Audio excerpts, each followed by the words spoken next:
Ang katotohanan, dahil to sa combined chlorine, ibig sabihin, kulang pa yung active sanitizer natin sa swimming pool.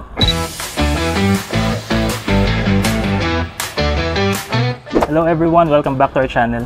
Grabe, ang dami nag-view, ang dami nag-comment, ang dami nag-like nung sa ating last video. Thank you for your support. Sa mga hindi pa nakapanood, i-click nyo lang yung link sa description. Gagawin natin ngayon, magsasagot tayo ng ilan sa mga tanong from our TikTok account. Okay? Yung question natin from... Sabi niya, Engineer, yung pool ko po, nag-chlorine po ako, grabe po yung amoy niya at masakit po raw sa mata. Ano po gagawin ko? Ayan. So marami talaga nagtatanong nito tungkol sa matapang na amoy ng chlorine. A common myth sa swimming pool, matapang na amoy ng chlorine, sobrang chlorine. Ang katotohanan, dahil to sa combined chlorine, ibig sabihin, kulang pa yung active sanitizer natin sa swimming pool. Sa concept ng chlorination, meron tayong tinatawag na free chlorine. Ibig sabihin, ito yung mga available na sanitizer natin sa swimming pool.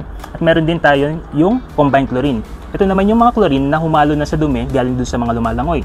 Gaya ng pawis, urine, mga langis na galing sa katawan ng tao. Ito ang dahilan ng matapang na amoy at iritasyon sa balat at sa mata. Paano natin i-address yung presence ng combined chlorine sa swimming pool? Ang pwede natin gawin ay mag-perform ng shock treatment or yung paglalagay ng mas malaking amount ng chlorine sa swimming pool. Usually nag-range from 10 to 20 ppm. Para sa eksaktong amount ng chlorine na ilalagay natin sa shock treatment, tayo ay magbabase sa level ng combined chlorine na ma-measure natin gamit ang mga available test kits. Kung may tanong pa kayo anything about swimming pool, comment down below at susubukan namin sagutin sa mga susunod na video. Don't forget to like and share. See you next time.